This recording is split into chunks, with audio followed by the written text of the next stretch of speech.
Hello guys, तो कैसे हैं आप लोग। मैं हूं Kuldeep Dhukia, MSc final year nuclear physics unit first से आज का हम अपना क्वेश्चन जो है वो पुटअप करेंगे। सो गाइस, अपना क्वेश्चन है कोहेरेंट एंड इनकोहेरेंट स्कैटरिंग। इसकी डेफिनेशन एग्जाम में बहुत बार पूछी जाती है। आप जैसे देख सकते हैं 2014, 16, 17 में पूछी हुई है। तो इसको देखते हैं, कोहेरेंट एंड इनकोहेरेंट स्कैटरिंग क्या होता है। कोहेरेंट स्कैटरिंग मतलब होता है सुसंगत बिखराव, और इनकोहेरेंट स्कैटरिंग का मतलब होता है अव्यवस्थित बिखराव। तो पहले पढ़ते हैं हम इनकोहेरेंट स्कैटरिंग क्या होता है। The scattering in which the distribution of scattered particles remains isotropic. वो स्कैटरिंग जिसके अंदर स्कैटर्ड पार्टिकल्स हैं उनका वितरण होता है वो क्या रहता है, आइसोट्रोपिक रहता है। आइसोट्रोपिक का मतलब होता है समदेशिक। तो इस प्रकार की scattering then it can be termed as incoherent scattering. इस प्रकार की स्कैटरिंग को हम क्या बोलेंगे, इनकोहेरेंट स्कैटरिंग बोलेंगे। This is also known as S wave scattering, और ये क्या कहलाती है, एस वेव स्कैटरिंग भी कहलाती है। In this case neutron wavelength will be smaller than the amplitude of thermal motion of scattering centre. इस केस के अंदर जो न्यूट्रॉन की वेवलेंथ होती है वो स्मॉल रहती है, किससे, amplitude of thermal motion of scattering centre. Thermal motion के आयाम से हमेशा कम रहती है न्यूट्रॉन की वेवलेंथ। ओके, तो ये क्या हो गया, इनकोहेरेंट स्कैटरिंग हो गया। अब हम देखते हैं कोहेरेंट स्कैटरिंग क्या होता है। The scattering in which the distribution of scattered particle does not remain isotropic then it can be termed as coherent scattering. वो स्कैटरिंग जिसके अंदर जो स्कैटर्ड पार्टिकल्स हैं उनका वितरण does not remain isotropic, isotropic नहीं रहता, then it can be termed as coherent scattering. तब इस प्रकार की स्कैटरिंग क्या कहलाती है, कोहेरेंट स्कैटरिंग कहलाती है। The basic condition for coherent scattering is that the wavelength of incident neutron must be greater than the amplitude of thermal motion of scattering center। तो जो बेसिक कंडीशन है कोहेरेंट स्कैटरिंग के लिए वो ये है कि जो वेवलेंथ है इंसिडेंट न्यूट्रॉन की वो हमेशा ग्रेटर रहनी चाहिए amplitude of thermal motion, thermal motion के आयाम से हमेशा ग्रेटर होनी चाहिए। ठीक है, तो कोहेरेंट और इनकोहेरेंट में बस इतना सा ही अंतर है कि जो स्कैटर्ड पार्टिकल्स हैं उनका वितरण इनकोहेरेंट स्कैटरिंग में तो क्या रहता है, आइसोट्रोपिक रहता है, और कोहेरेंट स्कैटरिंग के अंदर जो इनका डिस्ट्रीब्यूशन होता है स्कैटर्ड पार्टिकल्स का वो आइसोट्रोपिक नहीं रहता है। ओके, तो एग्जाम में क्वेश्चन किस प्रकार से पूछा जाता है हम देखते हैं। क्वेश्चन हमें दे रखा है, discuss coherent scattering of low energy neutron from ortho and para hydrogen and obtain the expression for the scattering cross section. Question बोल रहा है डिस्कस कीजिए कि coherent scattering of low energy coherent scattering neutron की ortho para hydrogen के द्वारा discuss कीजिए और express the scattering cross section, और स्कैटरिंग क्रॉस सेक्शन को ऑब्टेन कीजिए। तो आइए इसका आंसर देखते हैं। तो क्वेश्चन में हमें केवल ये पूछा है कि कोहेरेंट स्कैटरिंग बताइए ऑर्थो एंड पैरा हाइड्रोजन के द्वारा। तो हेडिंग हो गई coherent scattering by ortho and para hydrogen और मेजरमेंट ऑफ कोहेरेंट स्कैटरिंग। इसके अंदर क्या बोल रहा है, hydrogen molecule can exist in 2 different states. Hydrogen molecule है वो 2 अलग अलग स्टेट्स में एग्जिस्ट करता है। If proton spin are parallel, अगर प्रोटॉन स्पिन है वो पैरेलल है, the resultant nuclear spin s बराबर 1, तब रिजल्टेंट न्यूक्लियर स्पिन s बराबर 1 होगी। एंड स्टैटिकल फैक्टर किसी भी एटम की स्टेट फाइंड करने के लिए यूज में लिया जाता है। तो स्टैटिकल फैक्टर क्या होगा, 2s+1। यहाँ पे s = 1 है तो s की जगह 1 पुट करेंगे तो 2 × 1+1, 2 × 1+1 हो जाएगा 3। तो ये क्या हो गया, triplet state. These are known as ortho hydrogen molecule. तो ऑर्थो हाइड्रोजन मॉलिक्यूल होता है वो ट्रिपलेट स्टेट में होता है। ठीक है, if proton spin are anti parallel, अगर प्रोटॉन की जो स्पिन है वो एंटी पैरेलल है, then resultant nuclear spin s = 0, तब जो रिजल्टेंट न्यूक्लियर स्पिन होगी s = 0 होगी। And the statical factor 2s+1, s की जगह हम क्या पुट करेंगे, 0 पुट करेंगे तो 2 × 0+1 क्या हो जाएगा, 1 हो जाएगा। ठीक है, तो 1 आ गया, ये क्या आ गया, सिंगलेट स्टेट आ गई। तो these are known as para hydrogen molecule. तो ये क्या कहलाते हैं, पैरा हाइड्रोजन मॉलिक्यूल कहलाते हैं। ट्रिपलेट स्टेट वाले क्या कहलाते हैं, ऑर्थो हाइड्रोजन मॉलिक्यूल कहलाते हैं, और सिंगलेट स्टेट वाले क्या कहलाते हैं, पैरा हाइड्रोजन मॉलिक्यूल कहलाते हैं। ठीक है, तो गाइस ये क्वेश्चन जो है वो है तो बड़ा इजी लेकिन काफ़ी लेंथी है, तो इसको डेरिवेशन में थोड़ा ध्यान रखना है। आगे क्या दे रखा है, when neutron of very low energy are incident on hydrogen molecule, जब कम ऊर्जा के न्यूट्रॉन्स को इंसिडेंट कराया जाता है हाइड्रोजन मॉलिक्यूल पे, then the de Broglie wavelength is given by, तब डी ब्रोगली वेवलेंथ है वो दी जाती है लेमडा बराबर H upon P, H upon root two M E is equal to, इन H upon root two M की वैल्यू रखेंगे तो यहाँ पे आ जाएगा 0.288 upon root E, equation number इसको हम 1 दे देंगे। Here E is kinetic energy of neutron in electron volt, यहाँ पे जो ई है वो काइनेटिक एनर्जी है न्यूट्रॉन की इन इलेक्ट्रॉन वोल्ट में। And lambda is in angstrom, जो लेमडा है वो एंगस्ट्रॉन में है, वो क्या है, न्यूट्रॉन की वेवलेंथ है। If the neutron are in thermal equilibrium, अगर जो न्यूट्रॉन है वो थर्मल इक्विलिब्रियम है किसके साथ, with the scattering at temperature T, scattered at temperature T, temperature T के साथ स्कैटर्ड है, then the mean kinetic energy in electron volt, तब जो काइनेटिक एनर्जी होगी वो इलेक्ट्रॉन वोल्ट में क्या होगी, E is equal to K T, and E is equal to K की वैल्यू पुट कर देंगे 8.625 इंटू 10⁻⁵ की इंटू टी, ठीक है।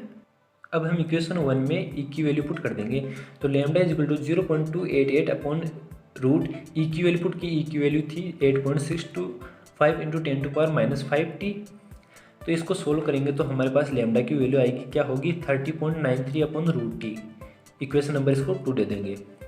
आगे दे रखा है the separation between two proton in hydrogen molecule is 0.74 angstrom, जो हाइड्रोजन मॉलिक्यूल के अंदर जो दो प्रोटॉन होते हैं उनके बीच सेपरेशन कितना होता है, 0.74 एंगस्ट्रॉन का होता है।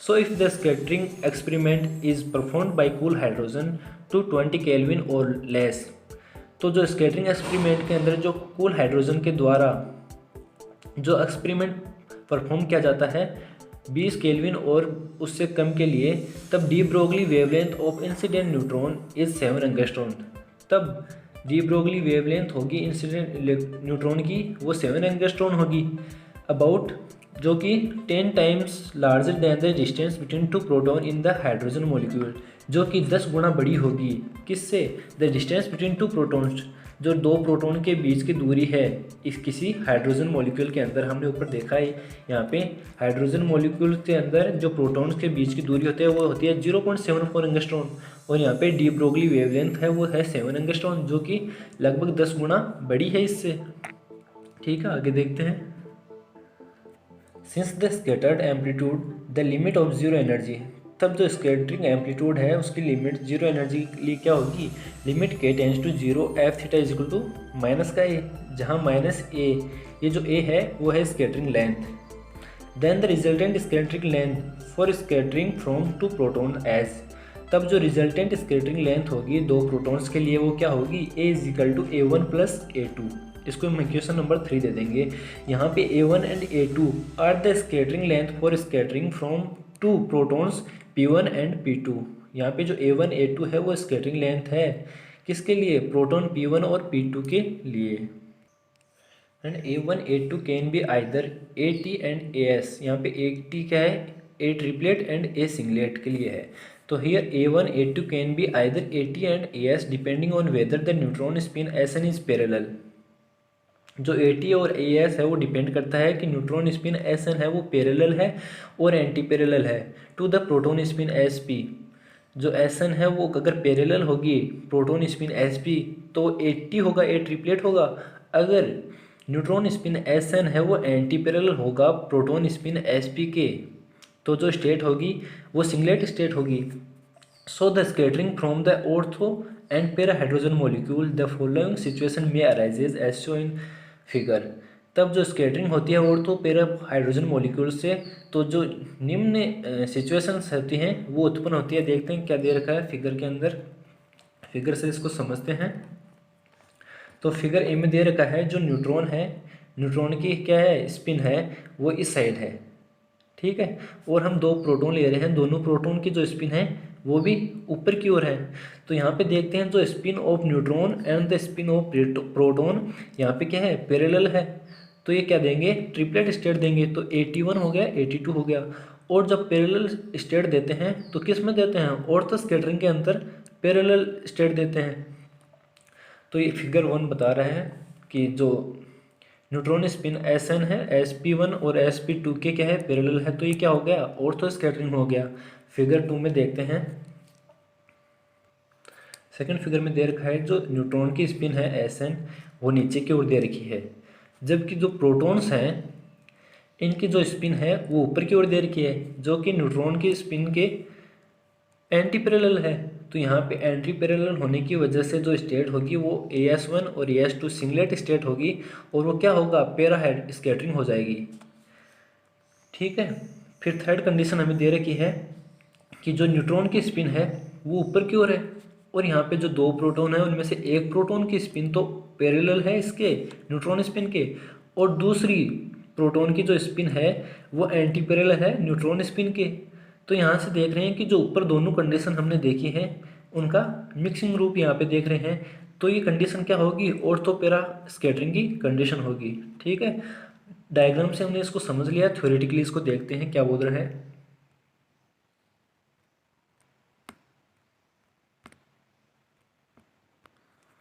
In orthoscattering, the incident neutron spin Sn1 is either parallel to both proton spins. ऑर्थोस्कैटरिंग के अंदर जो इंसिडेंट न्यूट्रॉन स्पिन है Sn1 वो क्या है, पैरेलल है दोनों प्रोटॉन स्पिन्स के, जो कि हमने फिगर 1 में देखा, और एंटी पैरेलल है जो कि हमने फिगर बी के अंदर देखा। तो इन फर्स्ट केस के अंदर क्या होता है, देयर इज ट्रिपलेट स्कैटरिंग। वहाँ पे क्या हो रही है, ट्रिपलेट स्कैटरिंग हो रही है from both with scattering length 81 and 82।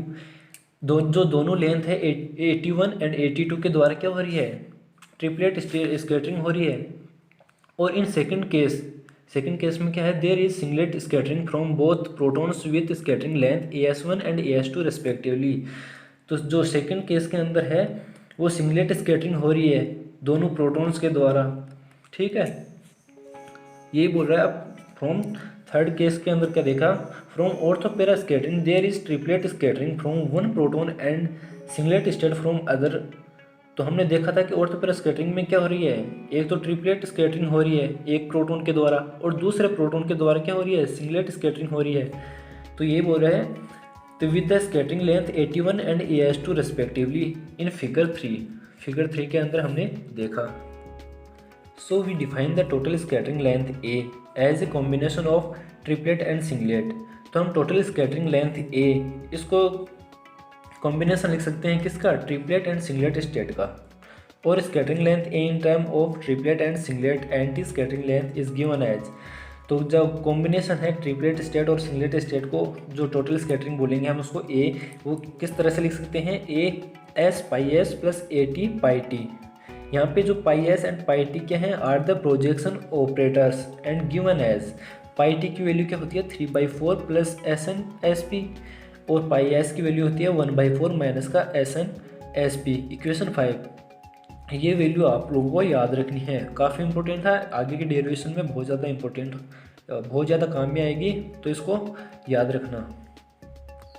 अब SN की वैल्यू होती है 1/2 सिग्मा n, और SP की वैल्यू होती है 1/2 sigma P in unit of h cut की यूनिट के अंदर। Hence the total spin of NP system.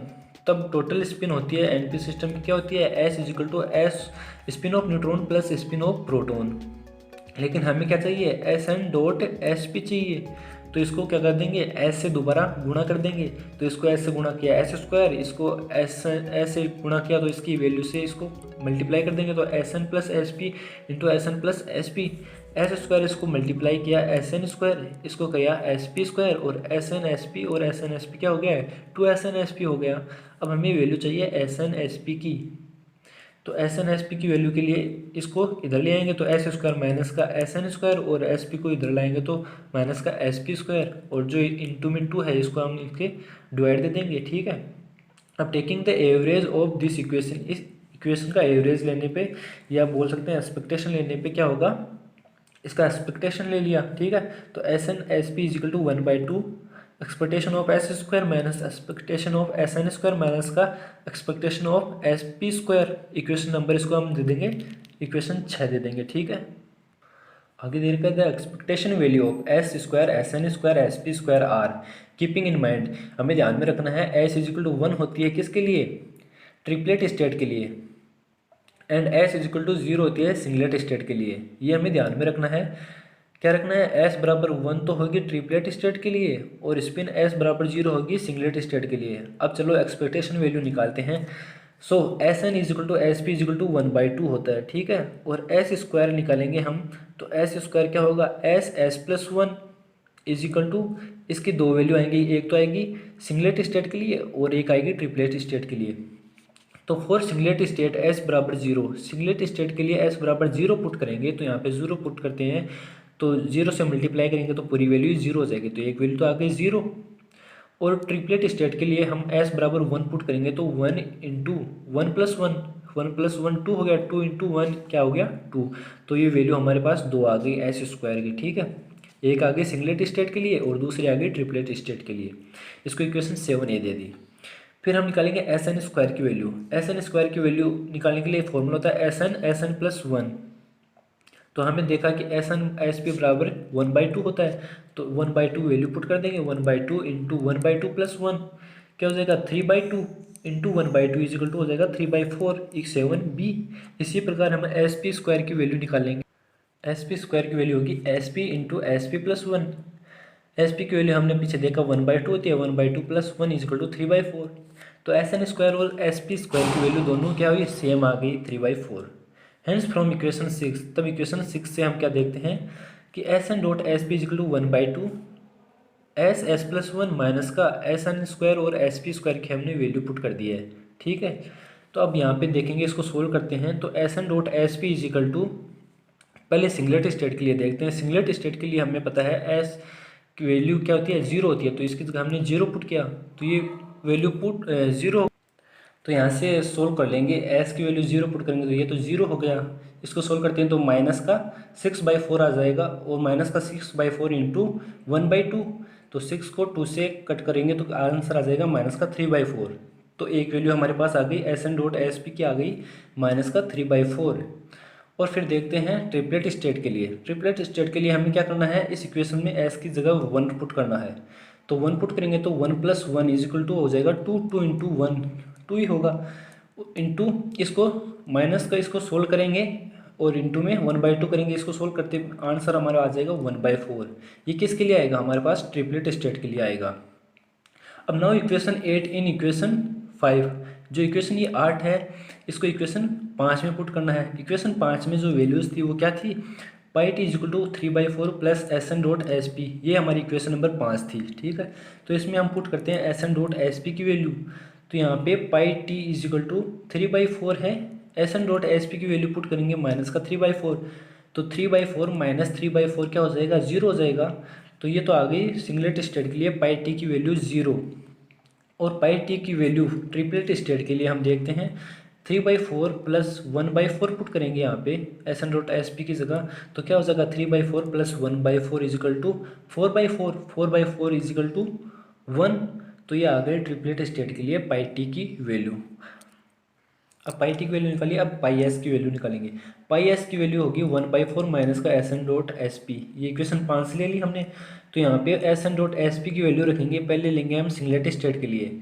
तो सिंगलेट स्टेट के लिए S N dot S P की वैल्यू क्या है, माइनस का 3/4 है, तो यहाँ पे 1/4 माइनस का 3/4 पुट करेंगे, माइनस माइनस प्लस हो जाएगा, तो क्या हो जाएगा 1/4 प्लस 3/4, तो आएगा 4/4, 4/4 इज इक्वल टू 1। तो पाई एस की वैल्यू आएगी 1, और पाई एस की वैल्यू निकालेंगे 1/4 माइनस ट्रिपलेट स्टेट के लिए S N dot S P की वैल्यू थी 1/4, तो 1/4 माइनस 1/4 इज इक्वल टू आ जाएगा 0। तो पाई एस की वैल्यू हो गई 0, किसके लिए, ट्रिपलेट स्टेट के लिए। Hence the resultant scattering length A is equal to A1 plus A2 होगी। तो ए इज इक्वल टू क्या, AS pi S1 plus AT pi T plus A2 की वैल्यू हो जाएगी AS पाई S2 और AT पाई T2। यहाँ पे A1 A2 की क्यों लिया हमने, 2 क्यों लिए हैं, क्योंकि हमारे पास प्रोटॉन्स क्या थे, 2 थे, ठीक है। तो उन दोनों की स्कैटरिंग लेंथ A1 और A2 हो गई।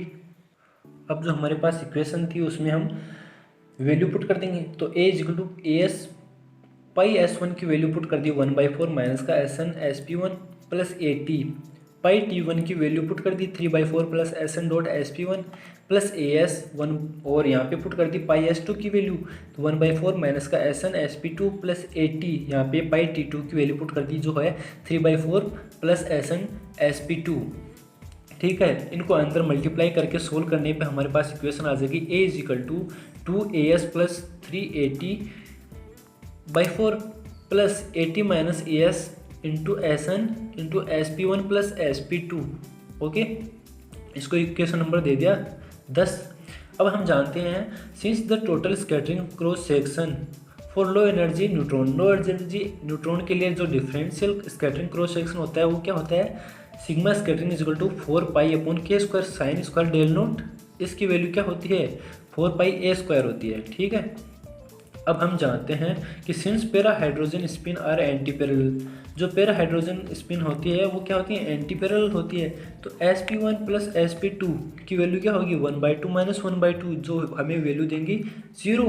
अब इस इक्वेशन को हम पुट करेंगे इक्वेशन नंबर 10 में, यहाँ पे पुट करते हैं। तो sp1 प्लस sp2 की जगह हम 0 पुट करेंगे, तो ये जो पूरी टर्म है वो क्या हो जाएगी 0। तो a की वैल्यू हमारे पास बचेगी 2as प्लस 380/4, और इस इक्वेशन 10 को हम इक्वेशन 11 में पुट कर देंगे।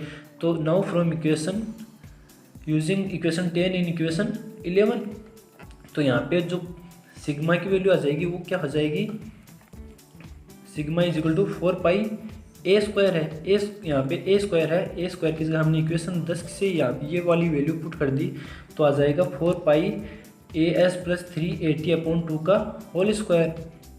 तो यही हमें क्या करना था, प्रूफ करना था। तो आई थिंक आप लोगों को ये क्वेश्चन समझ में आ गया।